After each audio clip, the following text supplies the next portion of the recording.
eu quero compartilhar com você princípios da palavra de Deus a respeito de pessoas apaixonadas pela vida, ou seja, pela vida que Deus nos deu e por vidas, que são duas coisas distintas, mas que caminham muito juntos. Pessoas apaixonadas por Jesus são pessoas também apaixonadas pela sua vida, não no sentido da vida como vida física, material, não é nesse sentido, mas entendem a vida como um presente de Deus, entendem a vida como uma herança de Deus, entendem a vida como algo que Deus deu de graça, por misericórdia para nós. E ao mesmo tempo compartilha dos sentimentos de Deus pelos outros. Compartilha dos sentimentos de Deus por outras vidas. E para isso eu quero te convidar a abrir comigo a tua Bíblia no livro de Marcos, no Evangelho de Marcos, capítulo 6. Evangelho de Marcos, capítulo 6, versículo 30 a 44. Evangelho de Marcos, capítulo 6, versos 30 a 44.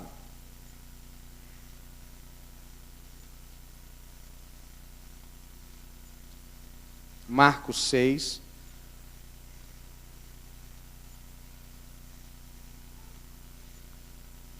de 30 a 44. Diz assim: voltaram os apóstolos à presença de Jesus e lhe relataram tudo quanto havia feito e ensinado. E este lhe disse: vinde repousar um pouco à parte num lugar deserto, porque eles não tinham tempo nem para comer, visto serem numerosos os que iam e vinham. Então foram sós no barco para um lugar solitário. Muitos, porém, os viram a partir e, reconhecendo-os, correram para lá, a pé de todas as cidades, e chegaram antes dele. Ao desembarcar, viu Jesus uma grande multidão e compadeceu-se deles, porque eram como ovelhas que não têm pastor. E passou a ensinar-lhes muitas coisas. E em declinando a tarde, vieram os discípulos a Jesus e lhe disseram: é deserto e este lugar, e já é avançada a hora. Despede-os para que, passando pelos campos ao redor e pelas aldeias, comprem para si o que comer. Porém ele lhes respondeu: dai-lhes vós mesmos de comer. Disseram-lhe: iremos comprar 200 denários de pão para lhe dar de comer. E ele lhes disse: quantos pães tendes? E de ver. Sabendo eles, responderam: 5 pães e 2 peixes. Então Jesus lhes ordenou que todos se assentassem em grupos sobre a relva verde. E o fizeram, repartindo-se em grupos de 100 em 100, de 50 em 50. Tomando ele os 5 pães e 2 peixes, erguendo os olhos aos céus, abençoou, e partindo os pães, deu-os aos discípulos para que os distribuíssem, e por todos repartiu também os peixes. Todos comeram e se fartaram, e ainda recolheram 12 cestos cheios de pedaços de pão e de peixes. Os que comeram dos pães eram 5.000 homens. Pai, que o Senhor, na tua graça, ministre ao nosso coração, fale ao nosso coração e nos dê clareza da tua vontade, em nome de Jesus. Amém. Apaixonados pela vida e por vidas. Como é que essas pessoas se comportam? O que esse relato da multiplicação dos pães e dos peixes, esse relato desse milagre de Deus, tem a ver com isso, com esse tema? A primeira coisa que me salta aos olhos, e eu comecei a compartilhar hoje pela manhã, é que quando nós entendemos o valor da nossa vida, nós entendemos também a limitação dessa vida. Nós nos damos conta de que a vida é um presente de Deus, a vida é um legado de Deus, a vida é uma dádiva de Deus, mas ao mesmo tempo que ela é forte, poderosa, é um estorno nas mãos de Deus, ela é frágil e vulnerável. E eu preciso então, nesse tempo da vida, nesse tempo que se chama hoje, eu preciso de um tempo a sós com Deus para ouvir a voz de Deus. Pessoas apaixonadas pela vida e por vida são pessoas que se percebem carentes de Deus, necessitadas de Deus, carentes da voz de Deus e que se retiram para perceber esse propósito de Deus para a sua vida. Não estão girando e rodando no ritmo do mundo. não estão girando e rodando pela demanda dos outros. Jesus se retira porque as multidões seguiam ele de um lado para o outro. Para onde ele ia, as multidões estavam, e havia um processo de drenagem mesmo, né? Um excesso de demanda sobre a vida de Jesus. E Jesus, sendo Deus, se retira. Jesus, sendo Deus, chama os seus discípulos e se retira. É interessante, eu estava ouvindo hoje de tarde, depois do culto aqui, no rádio, né, uma entrevista, né, na Band News, uma entrevista sobre criação de filhos, né, e ela falava sobre o acesso à internet, né, e a dificuldade de se adaptar às redes sociais, a esse processo novo que a vida parece não parar, que a vida parece não ter fôlego, onde um segundo é tempo demais, onde você recebe informações de todos os lados, de todas as maneiras possíveis. Isso vai criando na gente uma sensação de aceleração, de demandas, que se a gente não tomar cuidado, a gente se vê sobrecarregado de todas essas demandas. Quem é apaixonado pela vida e por vidas, tem tempo com Deus. Pergunta para o teu irmão assim, tem tempo para Deus na sua vida? Pergunta aí. Tem tempo para Deus na sua vida? Tem? Tem ou não tem? Você consegue um tempinho para Deus na sua agenda, não? Hein?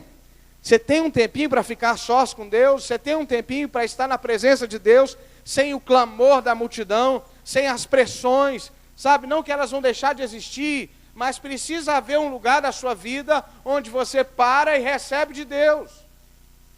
Precisa haver um lugar na sua vida onde você é tocado pela graça, onde você se refugia das muitas pressões. Quem é mãe aqui vai entender isso, que mãe de criança pequena, né? A Ângela às vezes brinca que criança aprende a falar mãe, não é? Não é assim? Quem é que a mãe aqui que os filhos chamam por você o dia inteiro? Já tem algumas mães assim, eu. Não é assim?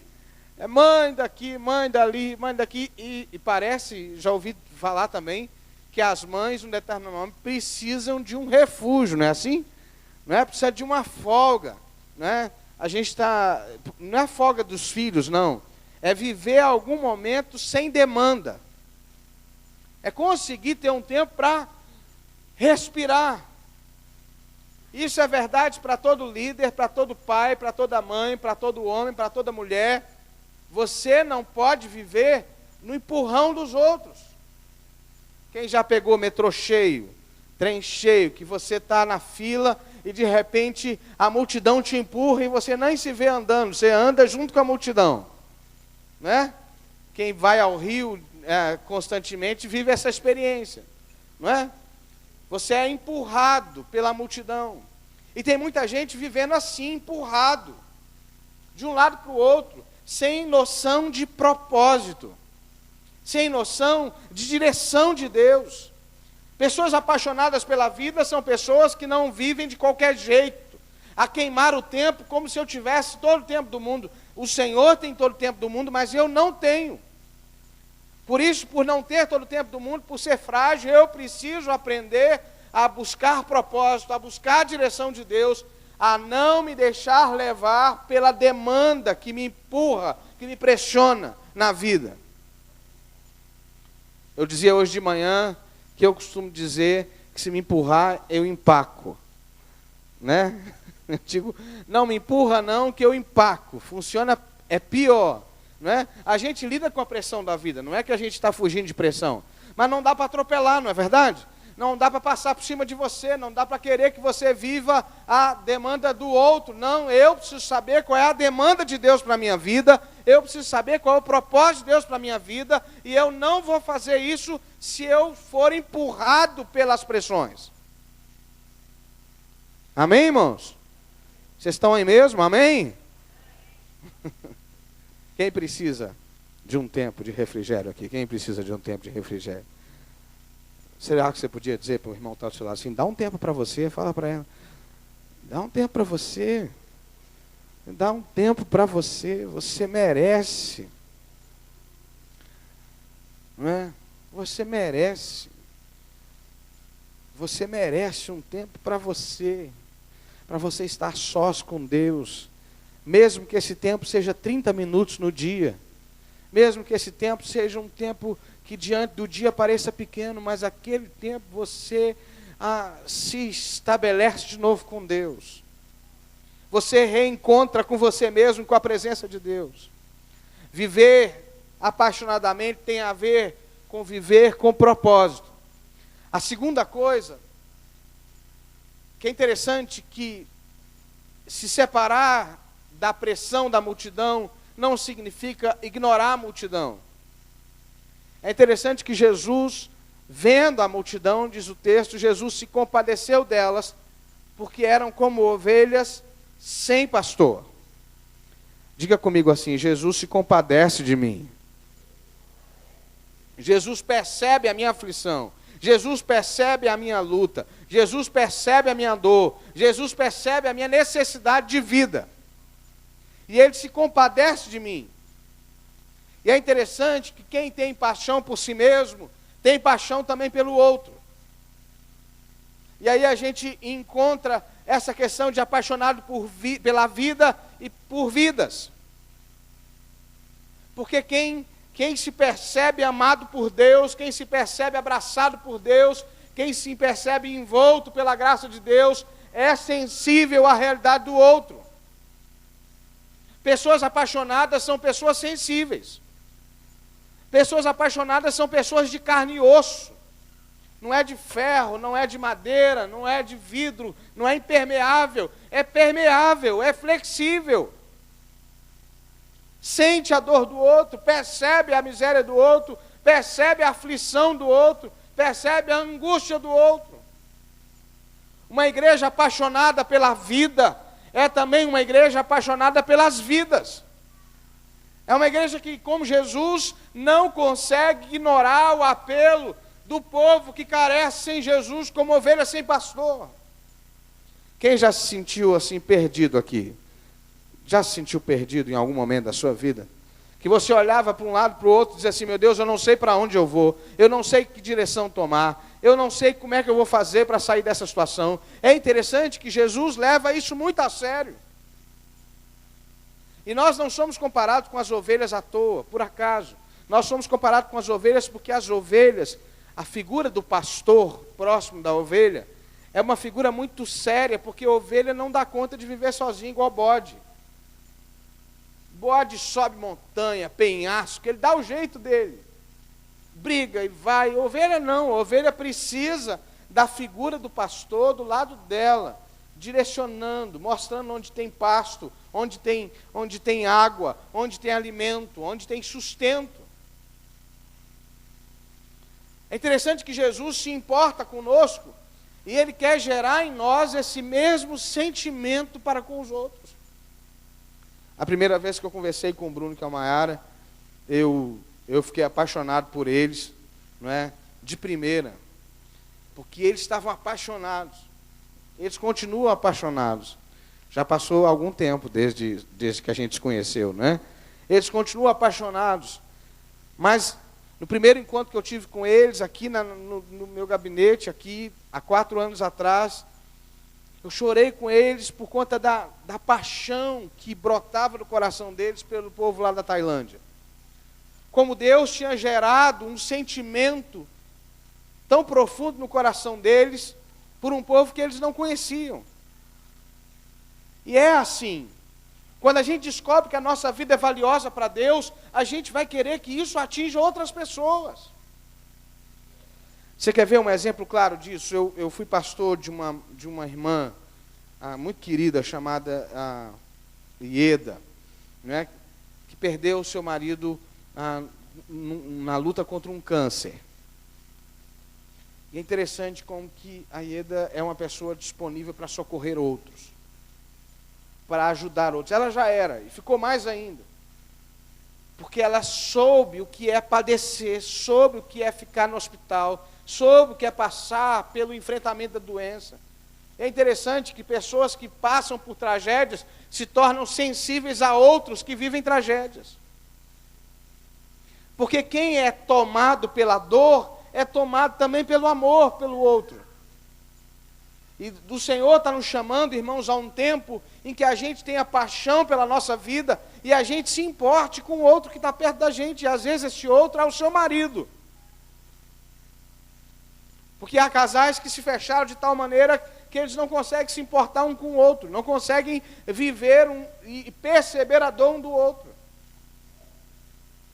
Eu aconselhei um casal uma certa ocasião, em outro lugar, em que eles viviam uma situação que agredia profundamente a esposa por anos e o marido não se dava conta daquilo. Ela não conseguia falar daquela dor para ele e ele não percebia. Anos a fio, vivendo um ao lado do outro sem perceber o quanto o outro estava ferido ao seu lado. Às vezes esse outro é um filho que você não se dá conta, você não consegue se relacionar com ele, ou um pai que você perdeu o vínculo, você perdeu o link de comunicação com seu pai, com a sua mãe, precisa de reconciliação, precisa de restaurar os vínculos. É um amigo, é um familiar, é alguém que está perto de você e você não tem chamado para ser pedra. Pode falar com o teu irmão isso, por favor? Você não tem chamado para ser pedra. Fala para ele. Você não tem vocação para esse negócio. Não combina com você. Amém? Não combina com você. Você é de carne e osso e o Espírito Santo mora dentro da sua vida. Então você é uma pessoa que tem paixão pela vida e tem paixão por vidas. Amém, irmãos? Tem uma história que aqui em Petrópolis a gente é frio. Abre um pouquinho o retorno para mim, Rubens, por favor. Que aqui em Petrópolis, por ser frio, a gente é frio também, e não sei o quê, mas não tem esse negócio.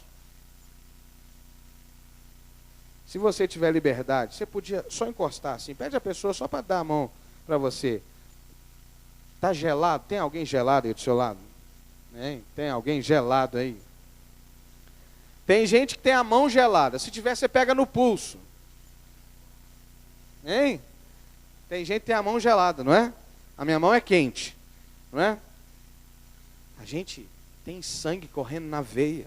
Tem calor. Amém, irmãos? Tem calor aí, não? Tem? Tem fogo aí, irmãos? Tem fogo de Deus aí na sua vida? Tem calor, irmãos, na sua vida? Você pode dar uma palavra de vitória para os seus irmãos, já que tem calor na tua vida? Ministra aí o que você quiser, fala para ele. Fala para ele, olha, que Deus te abençoe. Fala para ele, que Deus encha a sua vida de graça. Abre a tua boca, meu irmão, vai. Que Deus te abençoe, que Deus te dê alegria. Ministra aí, fala se for uma varoa que está solteira, diz assim, que Deus deu um namorado santo para você. Né? Que Deus deu uma namorada santa para você. Né? Se for um casal casado que não teve filhos ainda, que Deus te dê filhos. Muitos filhos, varão. Uma multidão de filhos, como flechas na mão do guerreiro. Hein? Eita glória, hein? Amém, irmãos? Fala assim, eu quero te abençoar em nome de Jesus. Fala para o teu irmão. Eu quero te abençoar em nome de Jesus. Porque tem calor de Deus na minha vida. Tem vida de Deus na minha vida. Amém? Quem tem vida de Deus aí dá para dar um glória?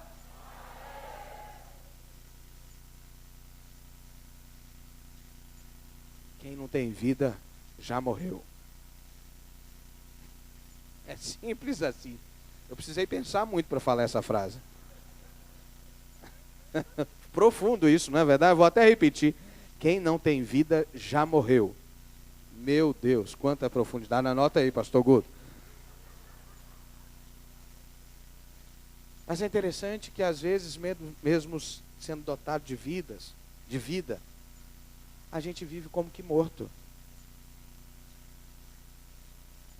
Não consegue perceber a voz de Deus. Não consegue perceber a voz do outro. Não consegue ouvir o outro. Não consegue perceber o outro. Pessoas apaixonadas por Deus são pessoas apaixonadas pela vida, no sentido de que entende que essa vida é rica e é apaixonado pela vida, é sensível à vida. Se emociona com a palavra, se emociona com o vento que sopra, se emociona com a palavra de um filho, de um marido, da esposa, da palavra de Deus. Está permeável.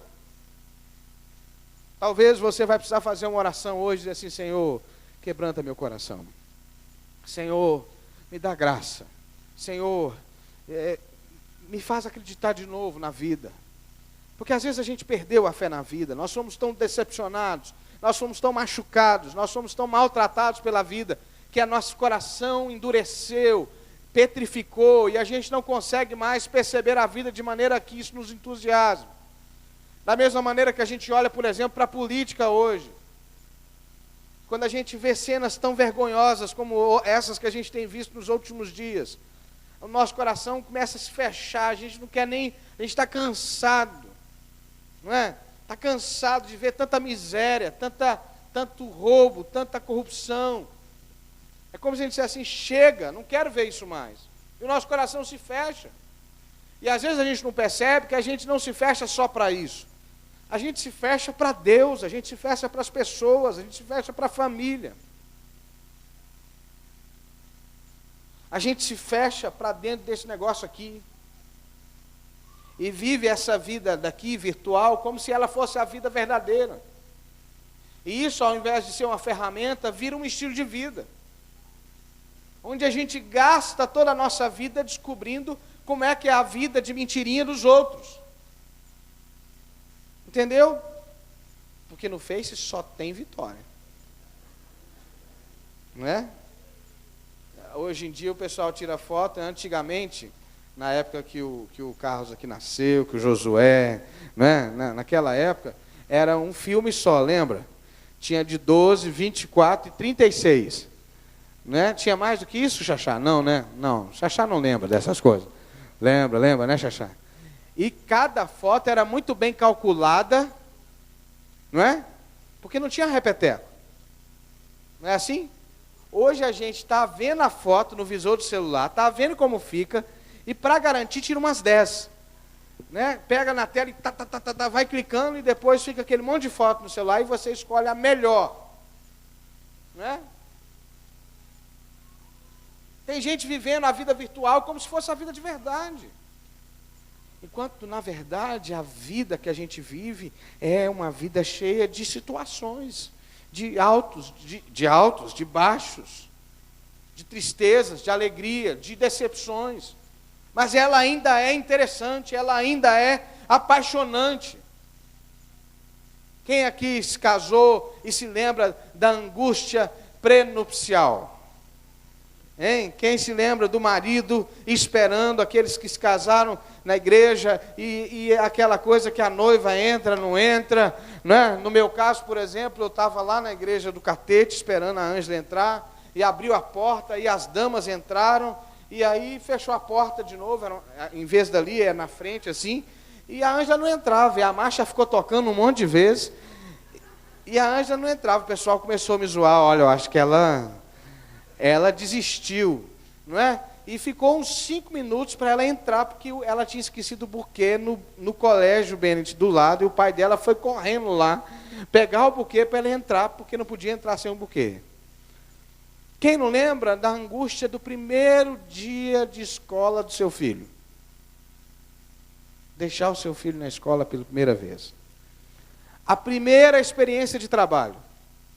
A primeira entrevista de trabalho, lembra? Passar no vestibular. Hein? Mas valeu a pena? Valeu? Valeu ou não valeu, meu irmão? Valeu! A nossa vida não é feita só de uma reta. A nossa vida é construída de montanhas, de vales, de planícies e de desertos também. Então, para ser apaixonado pela vida, eu preciso entender essa vida e me deixar tocar como Jesus se permitiu tocar. É interessante que na Bíblia a gente vê Jesus irado, a gente percebe Jesus triste, a gente percebe Jesus angustiado. Vocês já viram, lembram de Jesus nessa forma? Jesus irado, você pode imaginar, Jesus chegou chutando tudo no templo, meteu o pé literalmente. E o interessante é que ninguém questionou ele, né? Ninguém parou ele, porque ele tinha autoridade para fazer aquilo. Jesus chorou na morte de Lázaro. Jesus sentiu angústia antes da prisão dele. É interessante. E às vezes nós queremos viver uma vida sem esses contornos que é próprio dela mesma. Pessoas apaixonadas pela vida e por vidas são pessoas sensíveis, que têm compaixão. Tem paixão e compaixão. Ou seja, se importa para si e se importa para os outros. Está sensível à vida. Terceiro lugar, é interessante que os discípulos, quando Jesus viu a multidão com fome, o que eles queriam fazer? Eles dizem assim para Jesus: Jesus, aqui o lugar é deserto, não tem o que comer aqui, vamos dispersar esse pessoal, vamos mandar todo mundo para casa. E Jesus falou para eles assim: vocês mesmos resolvam, dê a eles o que comer. É interessante como no deserto nós temos uma tendência forte de olhar para as circunstâncias, para a nossa capacidade, para o que nós podemos fazer. Enquanto, na verdade, o deserto é um lugar de milagre. Jesus estava num lugar deserto. Como é deserta a vida de muita gente hoje, como muita gente tem passado por desertos, como a gente enfrenta desertos. Os discípulos olharam para aquele deserto e eles se sentiram impotentes diante do deserto. Vamos liberar, vamos pular essa fase, Jesus. Dispensa que cada um se vira do seu jeito. E Jesus diz: não, vocês mesmos resolvem. E é interessante que em outros desertos, Deus mandou o pão do céu, Deus mandou carne do céu, aves que caíram no deserto, Deus mandou chuva, Deus mandou água, mas ali o pão e o peixe, o sustento, partia deles mesmos. Ou seja, havia possibilidade no deserto, milagre no deserto que já estava lá. Quem está passando por um deserto aqui? Está passando por um deserto? Esse deserto não precisa acabar com você. Esse deserto pode ser um lugar de milagre para a sua vida. Esse deserto pode ser um lugar de milagre na tua vida. Lá onde vocês vão não é um deserto, né, Maiara e Bruno? Não é um deserto. É um lugar que família não vai estar perto, né? Vão estar vocês dois e mais os 3 meninos, né? O objetivo era fazer um time de basquete, Bruno, não é? Por aí ficou faltando um, né? Não é isso? Ficou faltando um, né? Quem sabe? Né? Não, já foi, encerrou, fechou a fábrica. Tá bom. O lugar da missão, muitas vezes, é um lugar deserto. Mas o lugar da missão também é um lugar de milagre. É um lugar onde Deus faz um milagre. Onde Deus multiplica. Onde Deus ordena a bênção. Onde Deus se revela face a face para o seu povo.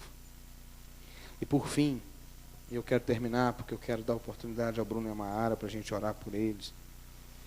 É interessante que o milagre dependeu de uma ação, de uma doação, de uma entrega.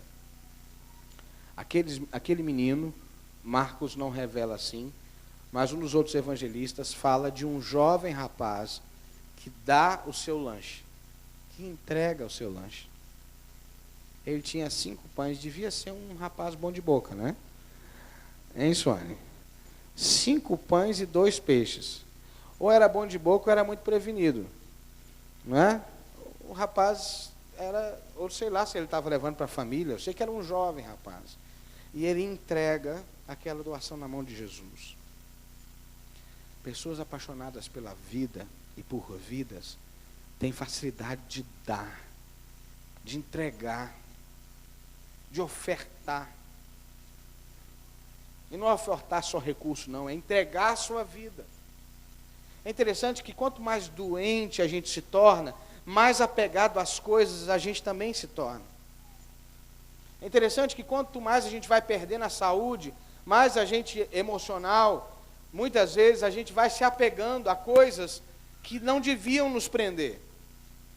A gente se apega a um trabalho, a gente se apega a um salário, a gente se apega a uma cama, a gente se apega a uma roupa, a gente se apega a objetos, a coisas que nos dão um sentimento de que a gente tem um controle sobre as coisas.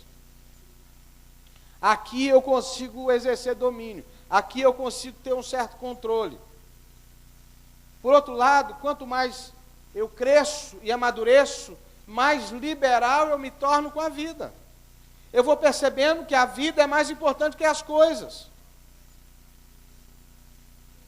Quem aqui lembra, e os homens são mais, do primeiro carro que você lavava todo sábado? Hein? Alguém se lembra? Não é? Lembra? Você lembra, Xaxá? Mas ninguém se lembra aqui não, do primeiro carro, né? Que você lavava todo sábado e deixava ele impecável, né? Limpinho, e ai de quem entrasse com o pé sujo. Já teve isso, não? Já, hein? Já? Pois é. Quando a gente vai crescendo, aquele casal que tem os móveis tudo arrumadinho em casa, tudo bonitinho. A gente que tem filho pequeno, às vezes as crianças chegam correndo e tal, e às vezes o dono da casa já fica assim, apavorado, que diz assim, ai meu Deus, meu tapete, ai meu Deus, meu sofá, e por aí vai. É interessante que casa de vó é uma beleza, não é assim? Né? Casa de vó pode quase tudo, não é assim? Porque depois de um tempo na vida, se percebe que o valor não está nessas coisas. Não é verdade? Que o valor não está naquilo que eu possuo. O valor está muito mais naquilo que eu dou do que naquilo que eu tenho. É interessante isso. Guarda isso. O valor está muito mais no que eu entrego do que daquilo que eu pego. Por isso que a Bíblia diz que é melhor dar do que receber. É muito bom quando você percebe um discípulo crescendo. Você investiu na vida dele, ele cresceu. É muito bom quando você percebe um filho se desenvolvendo. Você investiu na vida dele e ele cresceu. Você não fica apresentando a conta para dizer assim, olha, eu investi em você, me devolve. Não, você tem prazer de dar. Você tem prazer de se doar, você tem prazer de se lançar, porque você aprendeu que a máxima bíblica que é melhor dar do que receber é verdadeira. Você tem prazer de semear, porque você já aprendeu que quem planta, colhe. Fala comigo, quem planta, colhe. E não dá para plantar, irmãos, chuchu e querer colher morango. Não tem jeito. Não tem jeito. Se você plantar abacaxi, vai colher abacaxi. Se for pepino, vai colher um monte de pepino também. Se plantar abobrinha, vai nascer abobrinha. E aí você fica com o sentido dúbio do pepino, do abacaxi e da abobrinha. Ou seja, você tem que escolher. Ou você vai reter tudo e vai perder o que Deus tem para a sua vida, ou você vai se dar, vai se doar. E o Bruno e Maiara hoje são uma experiência disso, uma referência disso, de pessoas que estão se entregando, se ofertando por inteiro, loucamente. E pela fé, mas sabendo que Deus, que fez a promessa, é fiel para cumprir a promessa.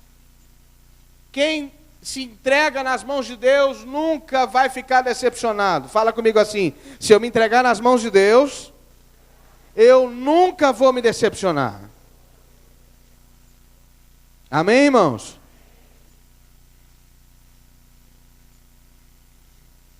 Pessoas apaixonadas pela vida descobriram que a melhor parte da vida é se doar, é se entregar, é servir, é deixar a sua marca na vida de outras pessoas.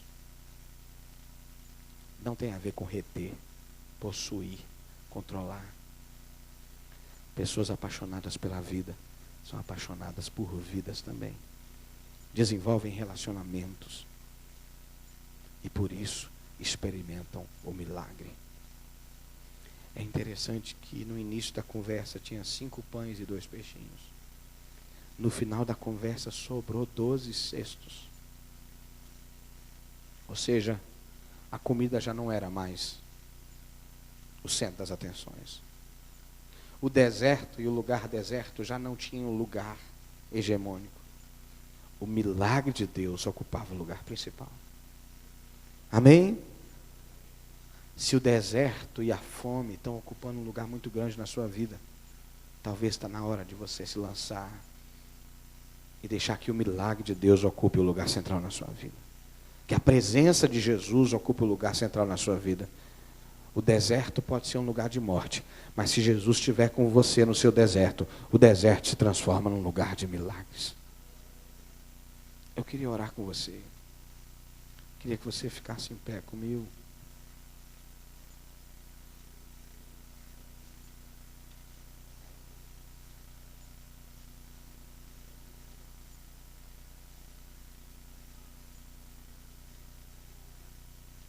Fique em pé.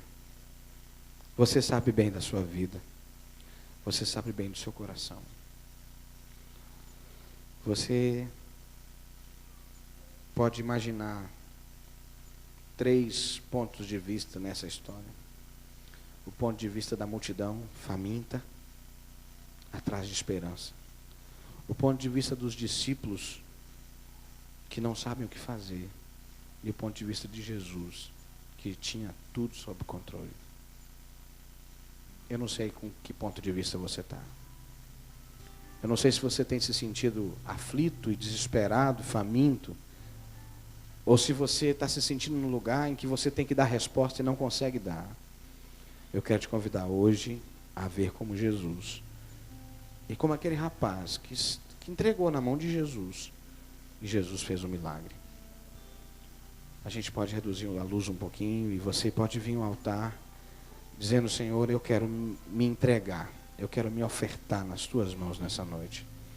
Venha ao altar e coloque a Deus, diante de Deus a sua vida. Coloque diante de Deus o seu coração e permita que Jesus faça um milagre que só Ele pode fazer. Sai do seu lugar e pode vir ao altar, em nome de Jesus.